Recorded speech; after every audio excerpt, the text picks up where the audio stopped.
Okay, so everybody knows that learning English is an important thing to do. It opens you up to a lot of job opportunities, a lot of relationships and new connections. It gives you access to useful learning content online and many other benefits that I'm not going to talk about in this video.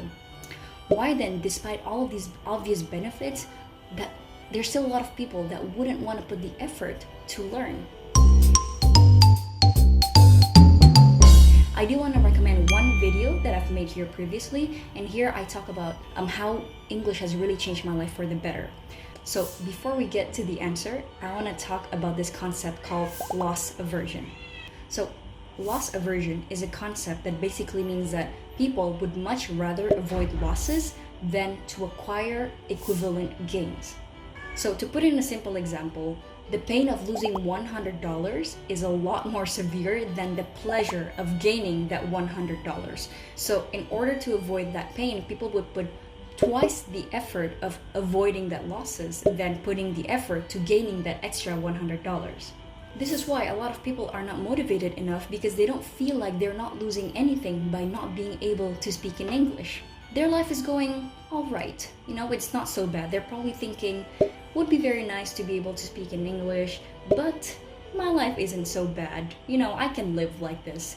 Even though we all know that they are losing opportunities in gaining more prestigious jobs, or maybe earning more for their income, or maybe being able to widen their experiences and their network and all of that.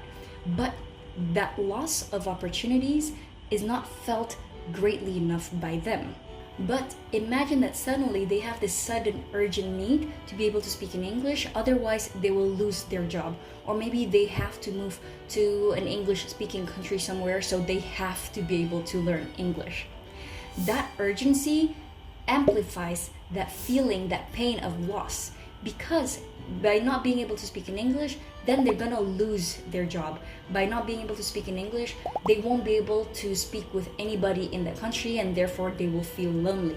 Now the feeling of pain is much, much greater, and therefore the effort that they're gonna put to avoid these losses would be much higher. Now the pain is bad enough for them. Okay, so now that you've understood the concept of loss aversion, what's the point? Why are we talking about this? Okay, so by now we have established that loss and disadvantages are a lot more impactful than gain and advantages. Now, a lot of people are telling you, speaking English is good for you, it's good for your future, like people like your teachers or your parents or maybe your mentors, coaches or whatever, even YouTubers like me. But it has been said so often that it has lost all meanings and all effects on you. So what to do then? How do you motivate yourself to actually do it, to put the effort when you're just not motivated to do it? Especially if you don't have that urgent need of, having to do it for your job, otherwise you will lose it, or maybe the urgent need of having to learn it because you're moving somewhere else. It's not as urgent for you. The question is, how do you engineer that feeling of urgency in your life? So instead of motivating yourself by dreaming and thinking, if I could speak in English, I would be able to work in this dream company.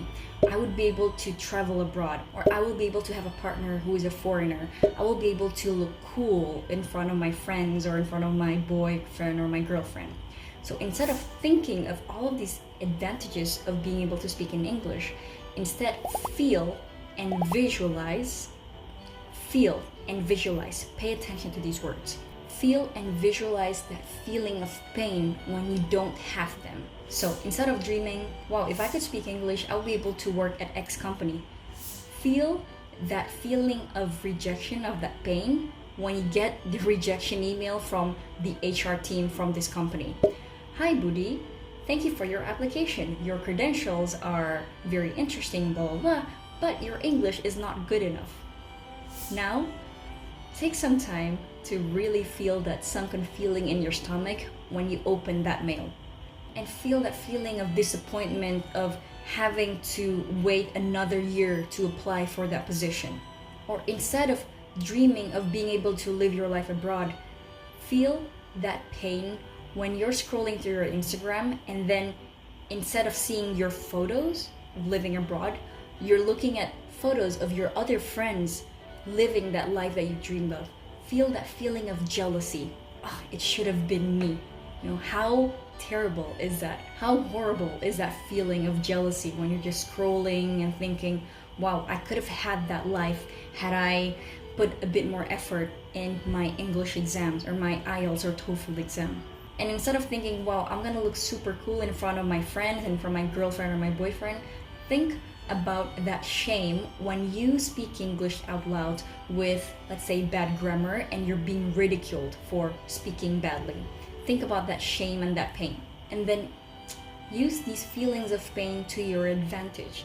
Then use them to motivate yourself to actually take actions, take serious actions to improve your English, whether it be taking courses or actually implementing the actions that you have learned from my channel, or even really take the risk of applying for a TOEFL or an IELTS exam to give you that extra jolt of motivation, whatever it is. So yeah, that is it for this week's video. I hope here you've learned something new and you get a little bit of motivation. If you like this video, give it a thumbs up and don't forget to subscribe if you haven't already. And as usual, I will see you next week in another video. Until then, take care and bye-bye.